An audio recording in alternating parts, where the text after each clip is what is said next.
That's not her name. Her name's Quincy. Don't claim to be a super fan if you don't know the names. All the coughs. All the coughs. Ow. Ouch. 10 years ago, 15 years ago, how many years ago? So I like could be more like interested? No. And this to me came like as close to loving it like I did Final Girls. So I really feel like it's like Final Girls, Home Before Dark, House Across the Lake. Hi everybody, it's Audrey and welcome back to Chapter in Converse and welcome to the Riley Sager Spotlight video. So author Spotlight video, I know I can't believe I haven't done this one yet, but I will say, I always think I'm gonna do it, but I'm like, I'm gonna reread some of his books or I'm gonna wait till the next one comes out. So by the time you guys are seeing this, his newest book, The House Across the Lake, will be out for the reading, for the borrowing, for the purchasing, for the things. I feel like it's Rex Manning Day, but I am obsessed with Riley Sager. So if you guys are new here, hi, my name is Audrey and I'm obsessed with Riley Sager. If you guys have been here for a long time, you know the drill. But I used to do these spotlight videos and it's been probably at least a year. I feel like Taylor Jenkins Reid is the last time I did this. So I want to get back into it to scream about all the writers I love, and what perfect way to relaunch the My Non-Series series by talking about Riley Sager, or what better way than by talking about Riley Sager. So I'm gonna go through all of his books in order. I read them in order. They are all standalones. In case you are new to him, you can pick them up anywhere you want, pick up anyone you want first. But I'm gonna try and give like a little bit of framework about maybe what might appeal to someone about a book to help you decide, because I've had a bunch of people ask me like, where should I start with him or which one would you recommend? So I firmly believe there is something for everyone. I'm gonna give you some of my thoughts and feelings on them, and let's just jump right in because you know I'm gonna have a ton to say. So first up is Final Girls, and I read this back in 2017. So story time. I went to Thriller Fest in 2018 for the first time, and I wandered into a panel that appealed to me, and Riley Sager was one of the people on it. And I did not know who he was at the time. Who am I? Jennifer Hillier was there as well. I didn't know who she was at the time. Who am I? But he was talking about Final Girls, which had come out in paperback. His second book had not come out yet. And he's like, this is an ode to Final Girls and slasher movies. So Final Girls centers around Quincy. And 10 years ago, she went on vacation with 5 of her friends to a cabin in the woods. So you know that didn't end well. And sure enough, Quincy is the sole survivor of a horror movie-like massacre that happened at that cabin over the course of that weekend. And she's doing pretty good these days. So kind of a steady diet of Xanax. She has a successful baking blog. She lives with her boyfriend, Jeff. She is living in New York City. She has a beautiful apartment. Like, she, on the surface, kind of sort of has things together. And Quincy is one of 3 girls who is known in the press as a final girl. So there is a girl named Lisa who was the first and survived a massacre at her sorority house. A second girl named Sam who was working at a hotel when a serial killer came on through, motel, more than hotel, and killed a whole bunch of people. And when the book opens, something happens that brings the girls back together again and thrusts them back into the spotlight. So all of these 10 years, Quincy has kind of blocked out, understandably, some of what happened that night. So she refers to the killer as him. She kind of suppresses all of the feelings. She relies a lot on Coop, who was the cop who ended up saving her that night back in the woods.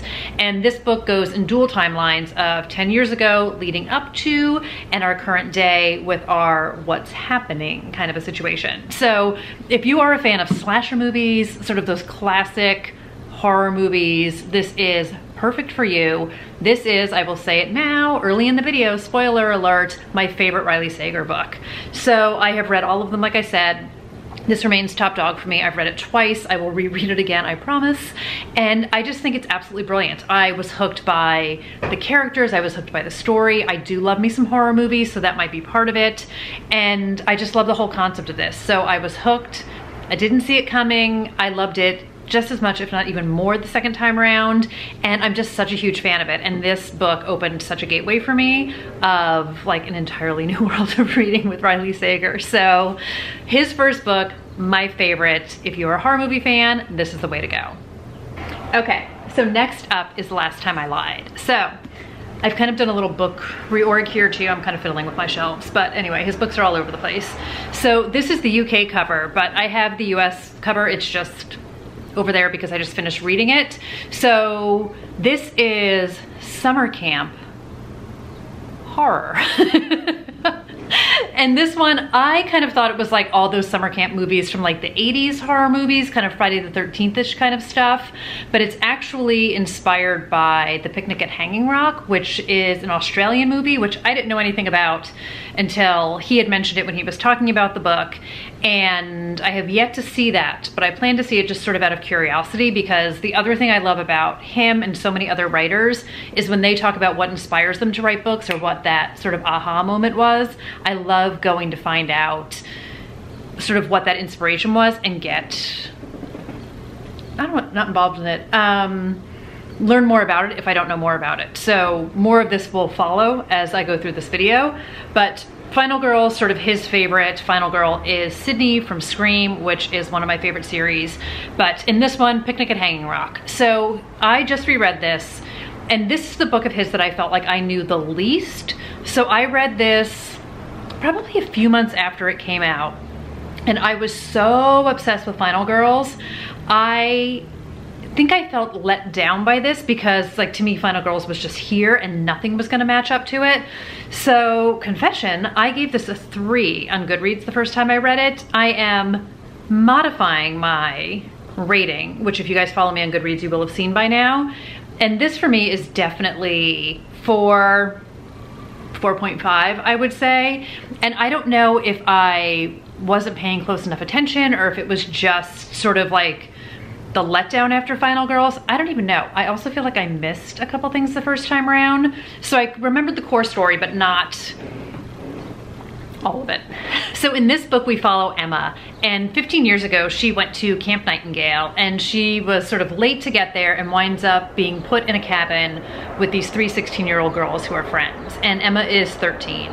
So she's always kind of trying to belong. She's very much enamored by Vivian, who was sort of the head girl of the group, and she just wants to fit in with them and be a part of things. Sort of that very typical, you know what it's like when you are 13 and you just kind of want to be with the older girls. And one night, the 3 girls leave the cabin. They leave Emma behind. Vivian tells her she's too young for this, and the girls are never seen again. And 15 years ago, things kind of blew up, and Emma was a big part of it. So the camp was shut down. There was a lot of controversy surrounding what happened, and the girls were never found. The case was never solved. No one ever figured out what actually happened to them. So now the camp is trying to reopen, and the owner of the camp invites Emma to come back. And Emma is now a very successful, very famous artist, and they ask her to come back to teach art to the girls. And basically the feeling is that if she returns, even though there was a swirl of controversy around her, it will send the message that the camp is safe to come back to, and will sort of give it a little bit more kind of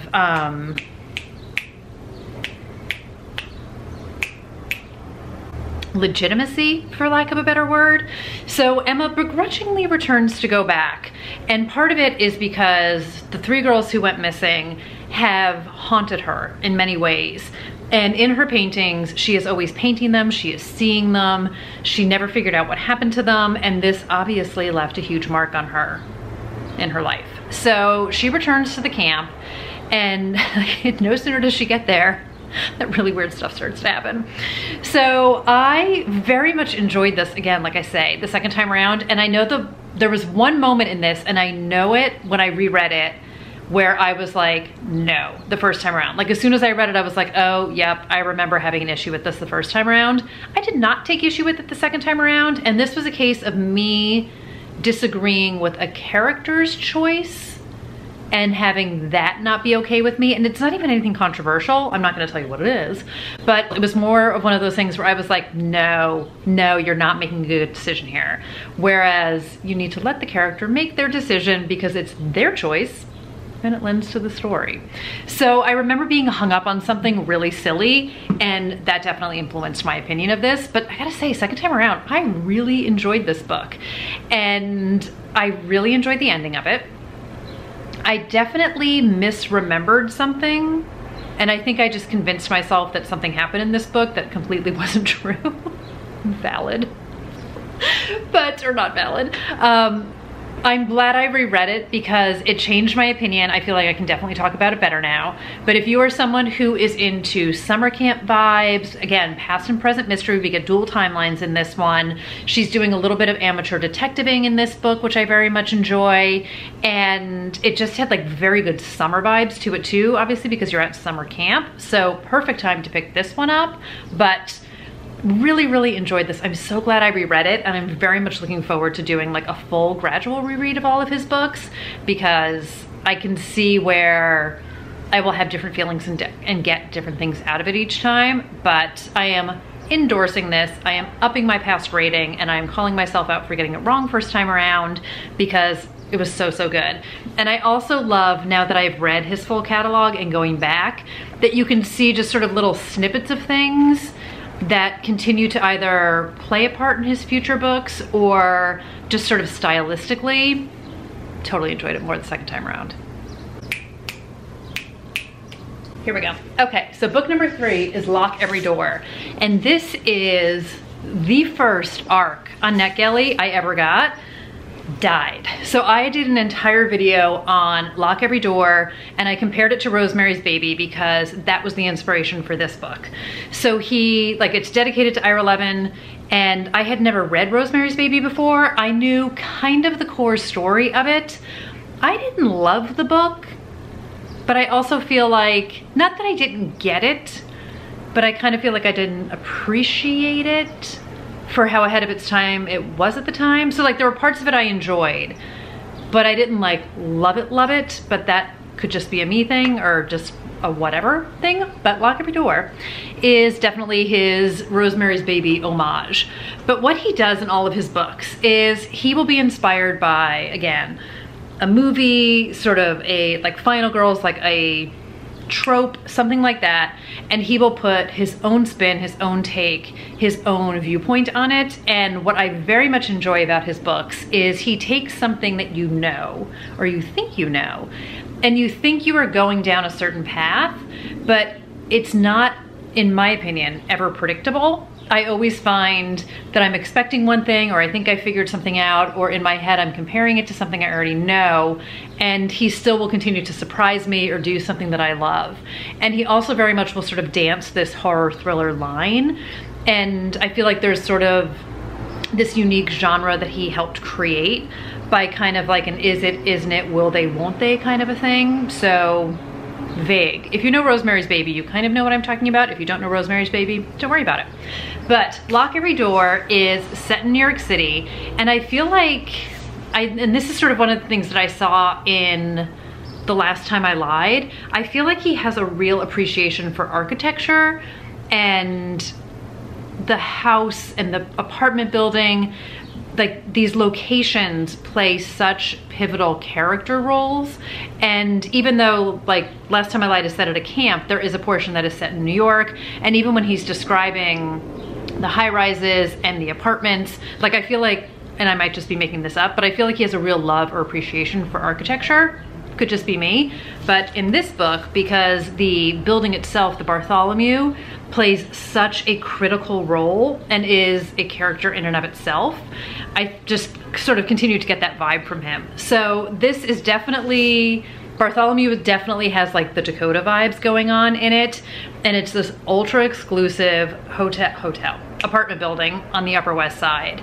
And I feel like I remember listening to an interview with Riley Sager where he talked about like sitting in a bench in Central Park and staring at the Dakota and like taking notes and taking pictures and stuff, like to get a feel and to get some inspiration, and like the gargoyles and all the things that probably looked like, I feel like he said it was like, I probably looked kind of creepy, but I remember like looking at all the buildings and all of that kind of stuff. But in this book, we meet a girl named Jules, and she winds up taking a job as an apartment sitter at the Bartholomew. So she has recently lost her job. She broke up with her boyfriend who she was living with. She does not really have money, and she's very desperate for a way to make money. So her friend like kind of offers her to like stay on her couch and stuff, but Jules is like, no, like I need to make my own money. I need to do this on my own. And she sees this ad, which definitely seems too good to be true, to be an apartment sitter at the Bartholomew for an insanely cuckoo amount of money for being an apartment sitter. And there are some rules, like you can't have visitors over, you have to sleep there every night. And she's kind of like, whatever, it's a good amount of money.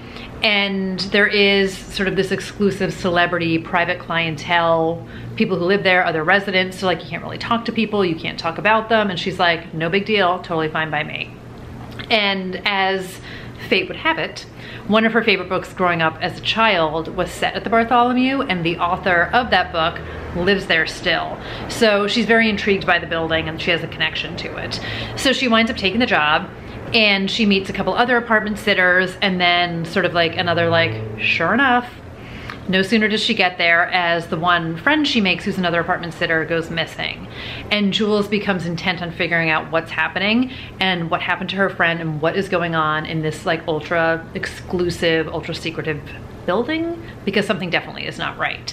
So if you love, like I said, sort of that super atmospheric building, it is definitely got some creepy Rosemary's Baby vibes to it. It's another amateur detectiving, trying to figure stuff out. You have like these very wonderfully drawn out characters, or wonderfully drawn characters, I should say, who are eccentric and who are interesting. There's definitely like this Upper West, Upper East New York City vibe going on to it, a bit of rich entitlement going on to it, but I loved it. I loved the atmosphere of it. I was totally hooked. I will say I definitely thought one thing and I was wrong. And I was a little bummed I was wrong. So at the end of the day, I would say this is my least favorite ending in a Riley Sager book, but by no means did I not enjoy the book. So I thoroughly enjoyed the book. I just wanted the ending to be something different. So, you know, sometimes that happens. But I really, really enjoyed it. And I have not read this since I had the arc of it, so my rereads are going to be in order. But I definitely think if you love that kind of creepy, like I said, like atmospheric, spooky building, kind of looking over your shoulder, sort of a vibe to it all, you can't go wrong with this one either. She definitely has some stuff in her past that she's contending with, but I really like Jules as a character. She definitely is just sort of, you know, like I said, like not someone who wants to go sleep on someone's couch. She's not here for a handout like she is.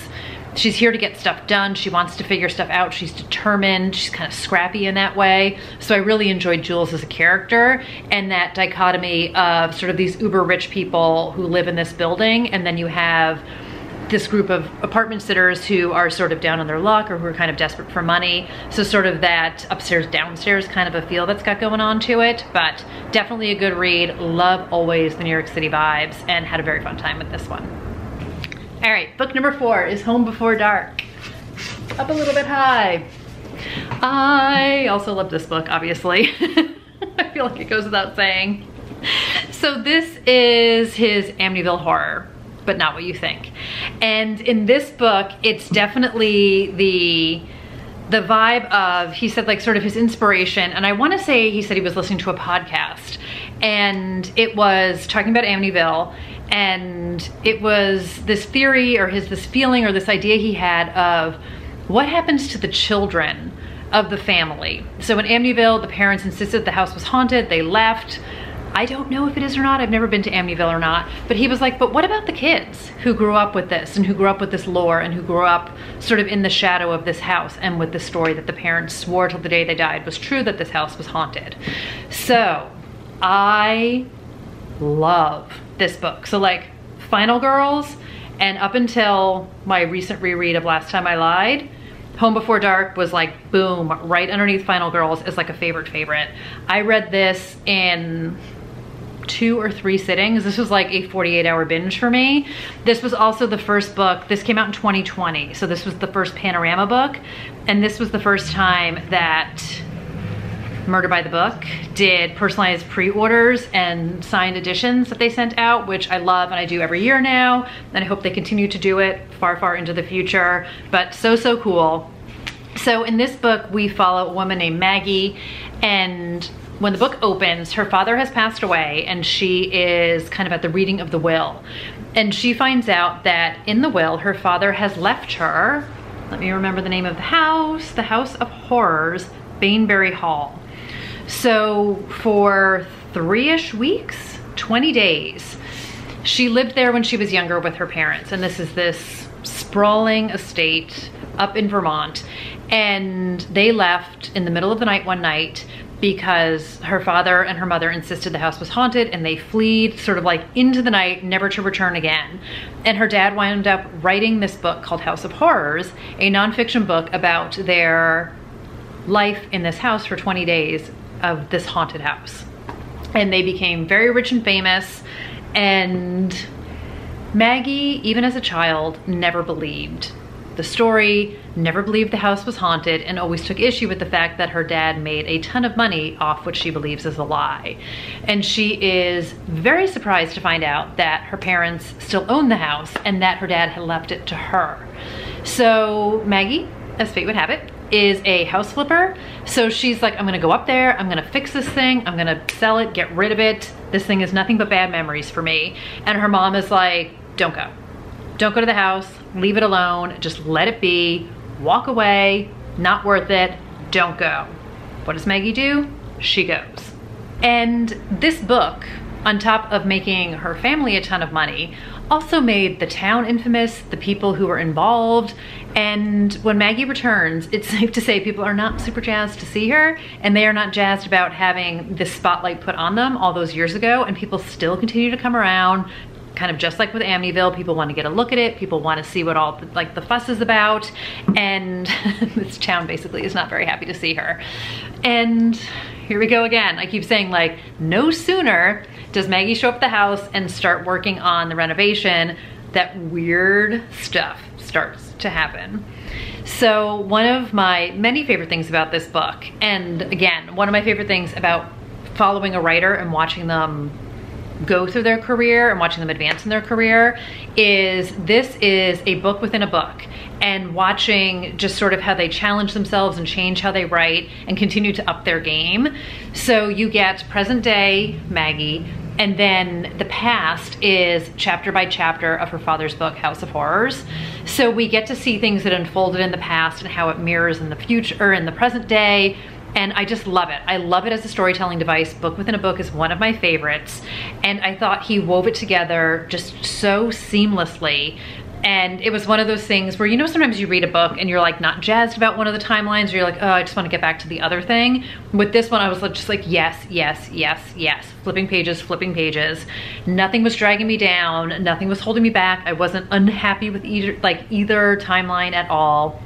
There's lots of great winks and nods to people he loves in this, like Stephen King.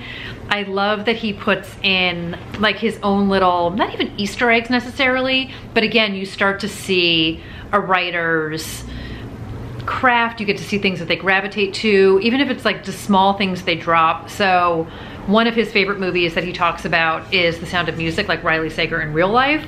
So The Sound of Music makes its appearance here. I don't remember if it shows up in Lock Every Door because I haven't watched it in a while, but he continues to sort of weave these things in and drop in these little personal notes. But I loved the Sound of Music element of this.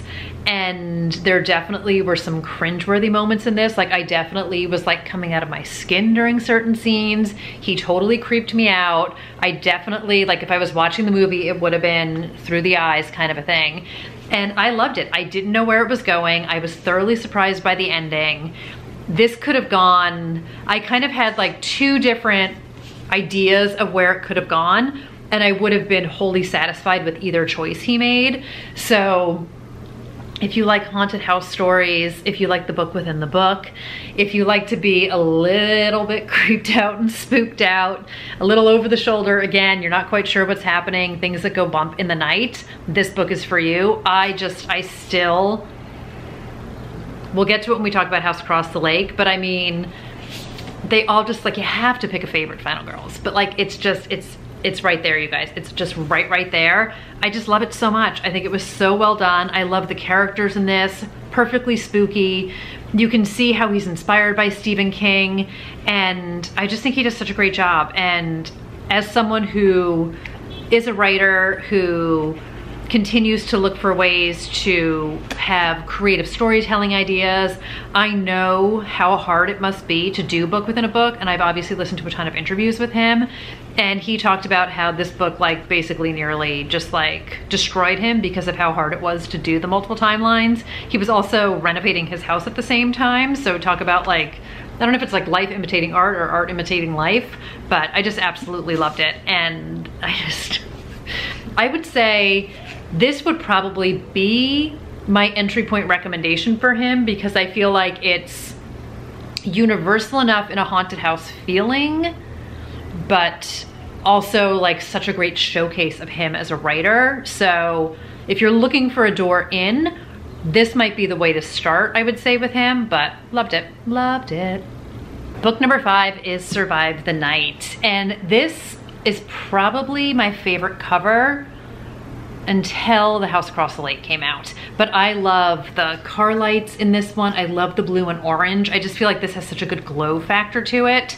So this one came out in 2021. This is also a Murder by the Book, personalized autographed copy of it, ding, ding, ding. And this is his film noir meets Little Red Riding Hood. And this is for all the movie lovers out there, I would say. And I definitely enjoyed this book. So what I will say, so like Lock Every Door, loved the entire book, was a little bit bummed with the ending.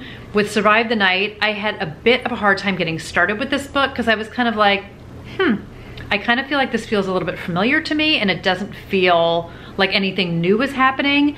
And then as the story went on, I loved it more and more, and I loved the ending of this book. So kind of like two totally different experiences on two totally different books, but I very much enjoyed this. And I definitely think this is for a specific audience of people who are hardcore movie fans. And I feel like I mean, anybody could enjoy it, but if you're a hardcore movie fan, I think you will probably appreciate more to it, or more from it, to it, from it, you know what I mean.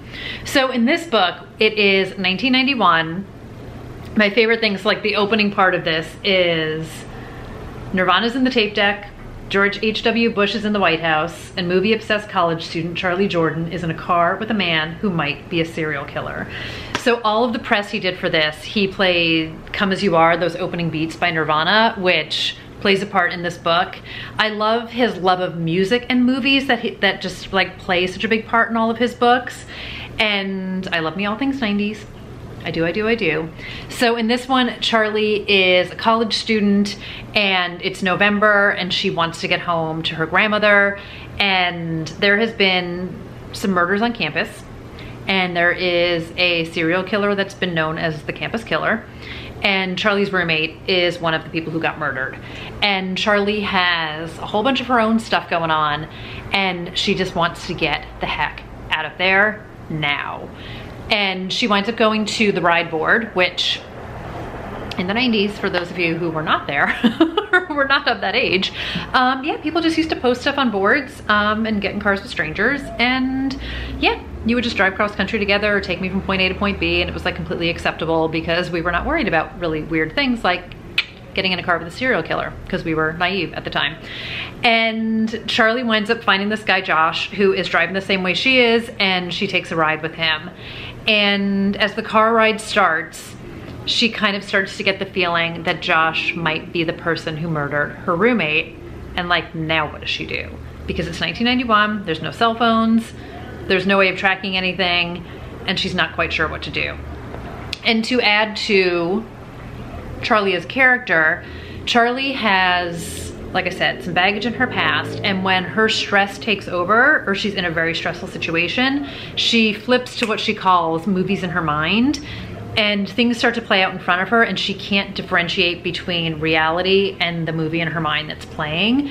So this is 1000% an unreliable narrator vibe to it. If that's not your jam, this one might not totally be for you, but I loved the way things moved in and out. And again, with sort of that film noir, sort of that winks to Hitchcock, all of those kinds of feelings. Charlie is named after a character in a Hitchcock film, and she is a film student. So there is a big, like I say, love of film and movies that goes into this book.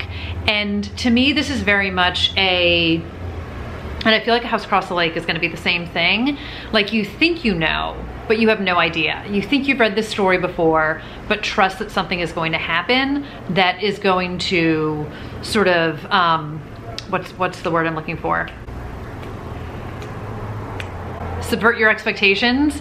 And when I first started this book, I definitely was of the like, oh no, I think I've read this before. This feels familiar to me. What's happening? And then I was like, oh, okay, I got it. And I talked about this in another video too. So not in a spoiler way or not in a plot point way where I was like, oh, I know what he's doing, but more in a way of like, okay, I trust in Riley Sager. I trust in the story. I started to have more fun with it and just sort of surrendered to it. And no pun intended, like, was here for the ride. And I have heard all the reviews across the board. I know that like some people don't love this book, which is totally fine. I'm not here to like sell you guys on loving it if you don't.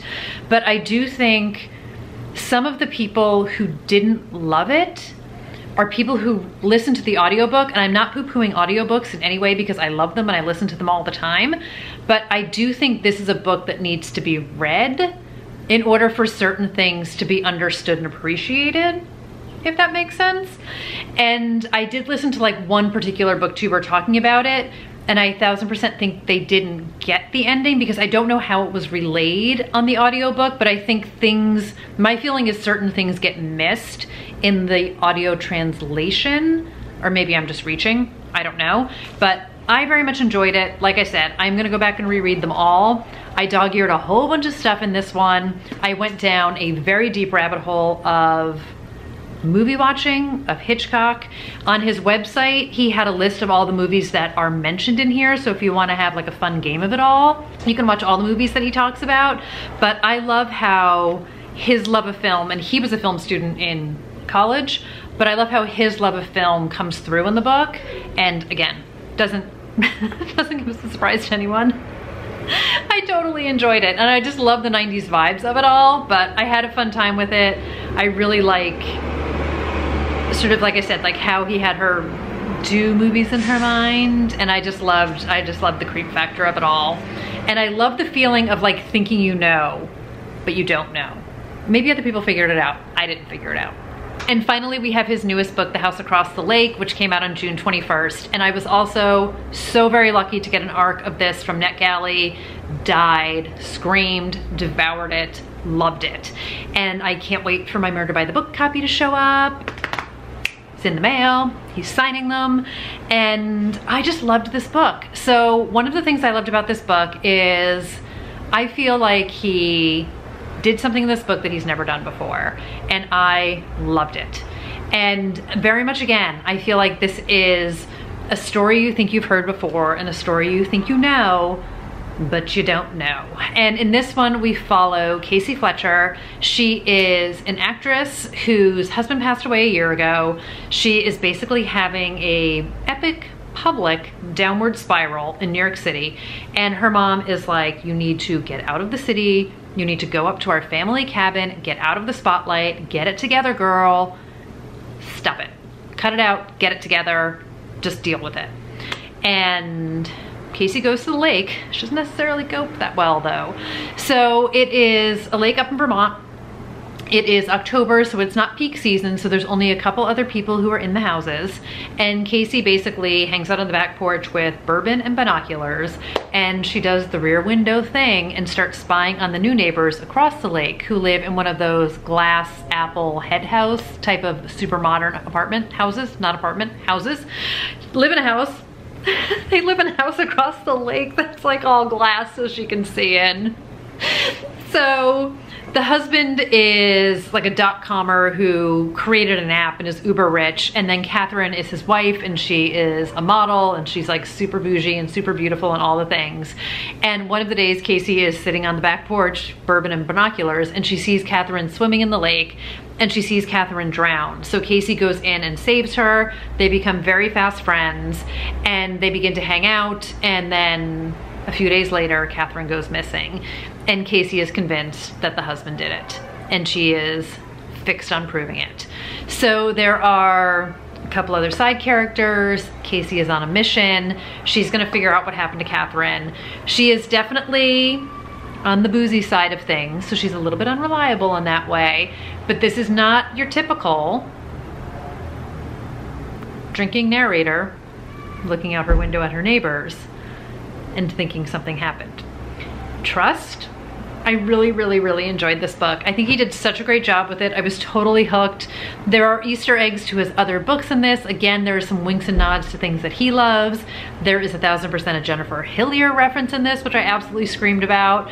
And I just loved it so much because, again, there is that familiar trope of the unreliable alcoholic female narrator, but he does something with it that I wasn't expecting him to do, and that I wasn't expecting and didn't see coming, and I was completely hooked. So I can't wait to physically get it. I'm totally gonna reread it so I can, I don't know if I'm gonna dog ear it per se. I've kind of been in like a tabbing mood lately, but I 1000% dog eared the last time I lied, so who knows? Who knows what I'm gonna do, but I'm excited to reread it. But I definitely think, and again, I feel like if you're new to Riley Sager, this is also a good entry point, although I still really feel like Home Before Dark might be the best entry point. I don't know. I struggle. But The House Across the Lake is really well done. I think it's smart. It's a great summer read, even though it's October in the book.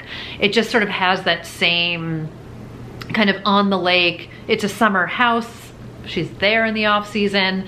There's secrets, there's lies, there's just sort of who can you trust, what's going on. There's lots of history and baggage and things going on in the book, but I was totally invested in it, and I just love so much of what he does in his books of like not knowing who to trust, trusting certain people. Car horns always throw off my rhythm. But I think he writes such great characters. Again, I think he does such great atmosphere, and the house and the lake and the whole area just gives off such an atmospheric vibe. And in all of his books, location definitely plays a part in the story, which I absolutely love. But I was so excited for this book. I was not at all disappointed in it. I compulsively read it, and I just think you can't go wrong. So go in a little bit blind, just trust that he is going to take you on a journey and on a ride. And my advice, just hunker down, go for it, and hopefully you'll love it too. So those are all the books, and I definitely think, like I said at the beginning, something for everyone. I just think he's great. I totally enjoy his books. I'm so excited he has another one out now, and I'm talking about it. But you guys know, I'm just such a fan of his work, and I just think he is a great writer. I think he's such a talent. I love how he crafts his characters and his stories. I love that he takes some risks. I love that he continues to challenge himself, and I just have such great fun reading them. To me, they are just compulsive, perfect summertime reads in that sense. You can like binge them in a weekend, and I just think they're all great. So I'm gonna continue to work on my rereads. Next up is Lock Every Door, and in the meantime, I am also, again, for those of you who have been here for half a minute, you have already seen this, and then Riley Sager is a pen name, which maybe I should have said at the beginning, not that it matters. So because I am nothing short of obsessive and determined as can be, I have his first book series, which is published as Todd Ritter, which is his real name. So I have not started these yet, but this is a 3-book series that he wrote for Minotaur, and I'm excited to read these. And I don't really know much about them at all. So the first one came out in 2010, and I just know that they are all set sort of with the same detective, I want to say it is, and they're set in Pennsylvania. I'm really curious to see if there are hints of Riley Sager in his original works, and just sort of in the sense of references he makes or stylistically or with his characters. So this one does follow a female detective, Kat Campbell. She's police chief, and I'm totally excited to read these. So I was kind of waiting until after I read The House Across the Lake and then wanted to take a beat before I dove into these, but I will be reading these. I will keep you guys posted on what I think of them. These are definitely harder to come by, but with a little bit of determination / obsession, anything can happen, right? So on that note, thank you guys, putting them on the floor, so much for watching today and hanging out and entertaining my obsession with Riley Sager. I know I talk about him so much and I'm always recommending his books, but I just think they're so great and I'm just genuinely a fan. I'm just genuinely a giant fan. And some of you have mentioned to me that you had not picked up his books before I started talking about them and wound up loving some of them, so that just makes me so happy, because there is nothing I love more than talking about books I love and turning people on to books and authors that I love, and finding out from you guys books that you love and authors that you love, and you guys turning me on to things. So like, that's what it's all about here. So that'll do it for the Riley Sager Spotlight. But let me know which of his books is your favorite, which one you want to pick up next. Let me know anything you want to let me know about him or just reading in general. You know how it works. And I will see you guys in another video. But thanks for hanging out today. Thanks for being here. I truly appreciate it.